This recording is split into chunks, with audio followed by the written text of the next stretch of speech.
सोमनाथ ज्योतिर्लिंग, वेरावल, गुजरात। पौराणिक कथा के अनुसार प्रजापति दक्ष ने अपनी 27 कन्याओं का विवाह चंद्रदेव और सोम से किया था। चंद्रदेव अपनी सभी पत्नियों में से रोहिणी से अत्यधिक प्रेम करते थे, जिससे अन्य पत्नियां दुखी रहती थीं। उन्होंने अपने पिता दक्ष से शिकायत की।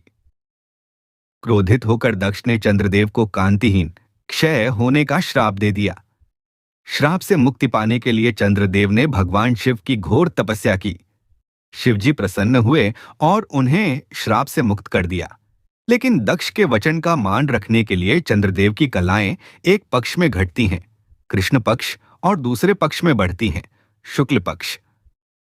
चंद्रदेव के अनुरोध पर भगवान शिव उसी स्थान पर सोमनाथ, सोम के नाथ के रूप में सदा के लिए विराजमान हो गए।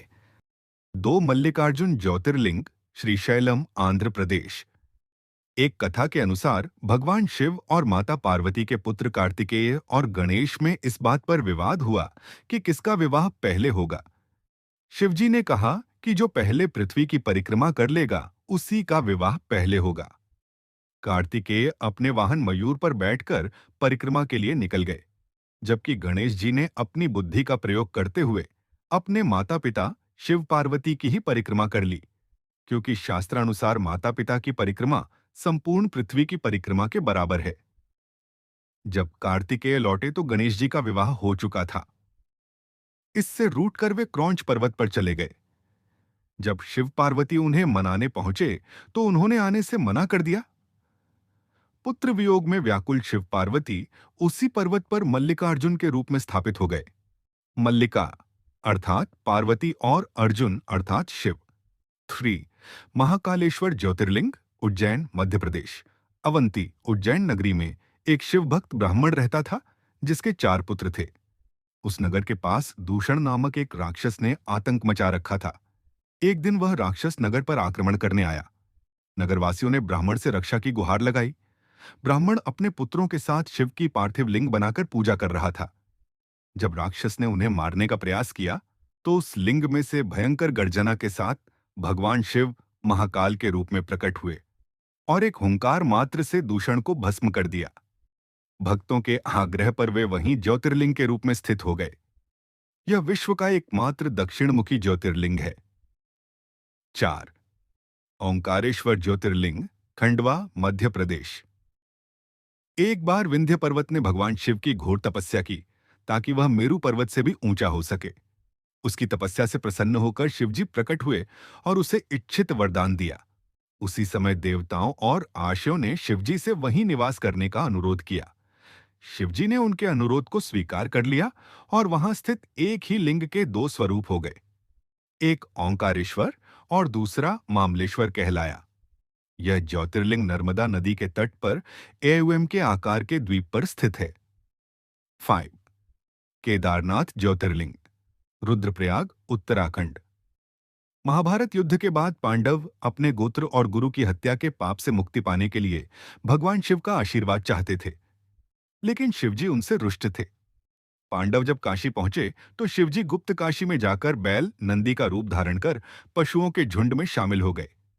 भीम ने उन्हें पहचान लिया और बैल को पकड़ने की कोशिश की।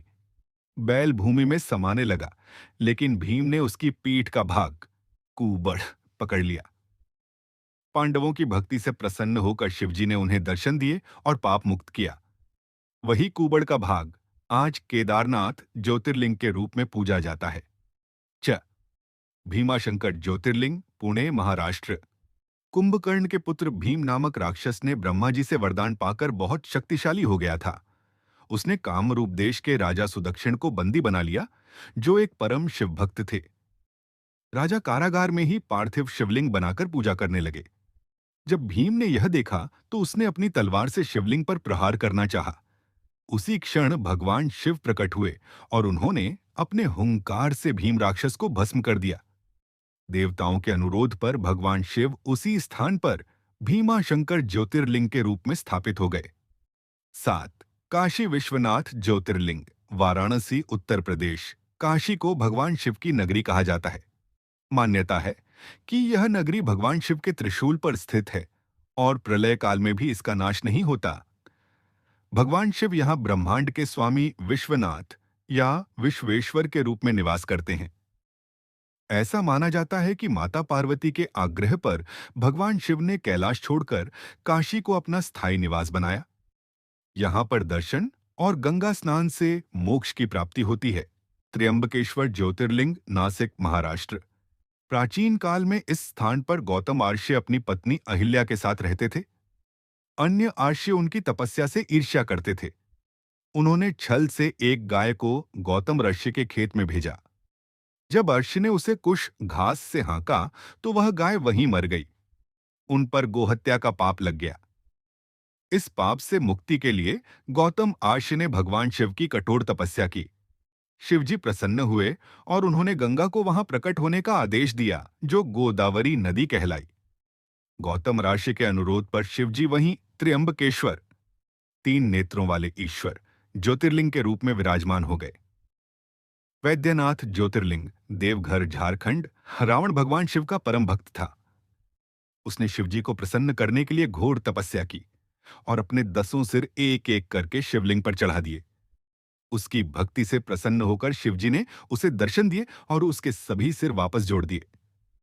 शिवजी ने एक वैद्य की तरह काम किया, इसलिए यह स्थान वैद्यनाथ कहलाया। रावण ने वरदान में आत्मलिंग को लंका ले जाने की अनुमति मांगी। शिवजी ने शर्त रखी कि इसे रास्ते में कहीं भी भूमि पर नहीं रखना। देवताओं के अनुरोध पर भगवान विष्णु ने एक बालक का रूप धारण किया और रावण से लिंग लेकर उसे भूमि पर रख दिया। वह लिंग वहीं स्थापित हो गया और आज वैद्यनाथ धाम के नाम से प्रसिद्ध है। नागेश्वर ज्योतिर्लिंग, द्वारका, गुजरात। एक दारुक नामक राक्षस और उसकी पत्नी दारुका ने शिवभक्त सुप्रिय को बंदी बना लिया था। सुप्रिय कारागार में भी शिवजी की पूजा करते रहे। जब दारुक ने उन्हें मारने का प्रयास किया तो भगवान शिव स्वयं प्रकट हुए और राक्षस का वध कर दिया। उन्होंने अपने भक्त सुप्रिय की रक्षा की और उसी स्थान पर नागेश्वर, नागों के ईश्वर, ज्योतिर्लिंग के रूप में स्थापित हो गए। 11 रामेश्वरम ज्योतिर्लिंग, रामेश्वरम, तमिलनाडु। लंका पर विजय प्राप्त करने के बाद भगवान राम पर रावण, जो एक ब्राह्मण था, की हत्या का पाप लगा। इस ब्रह्म हत्या के पाप से मुक्ति के लिए उन्होंने आर्षियों की सलाह पर शिवलिंग स्थापित करने का निश्चय किया। उन्होंने हनुमान जी को कैलाश पर्वत से लिंग लाने भेजा। जब हनुमान जी को आने में देर हुई तो शुभ मुहूर्त को देखते हुए माता सीता ने रेत से एक लिंग बनाया और श्री राम ने उसकी स्थापना कर दी। यही रामलिंगम कहलाया। बाद में जब हनुमान जी लिंग लेकर आए तो उसे भी पास में स्थापित किया गया, जिसे विश्वलिंगम कहते हैं। श्री राम द्वारा स्थापित होने के कारण यह स्थान रामेश्वरम, राम के ईश्वर कहलाया। 12 ग्रिष्णेश्वर ज्योतिर्लिंग, औरंगाबाद, महाराष्ट्र। देवगिरी पर्वत के पास सुधर्मा नामक एक ब्राह्मण अपनी पत्नी सुदेहा और ग्रीष्मा के साथ रहते थे। ग्रीष्मा एक परम शिव भक्त थीं और प्रतिदिन 101 पार्थिव शिवलिंग बनाकर पूजा करती थीं। उनकी भक्ति से उन्हें एक पुत्र रत्न की प्राप्ति हुई। इससे उनकी बहन सुदेहा को ईर्ष्या हुई और उसने ग्रीष्मा के पुत्र की हत्या कर शव को उसी तालाब में फेंक दिया जहां ग्रीष्मा शिवलिंग विसर्जित करती थीं। पुत्र शोक के बावजूद ग्रीष्मा ने अपनी शिव पूजा नहीं छोड़ी। जब वे अगले दिन पूजा के बाद लिंग विसर्जित करने गईं, तो उनका पुत्र तालाब से जीवित बाहर आ गया। उसी समय भगवान शिव प्रकट हुए और उन्होंने ग्रीष्मा की भक्ति से प्रसन्न होकर वहीं ग्रिष्णेश्वर, ग्रीष्मा के ईश्वर के रूप में निवास करने का वचन दिया। इन ज्योतिर्लिंगों की कथाएं भगवान शिव की महिमा, करुणा और भक्तों के प्रति उनके असीम प्रेम को दर्शाती हैं। Hey there. Subscribe to my channel. And also press this bell icon.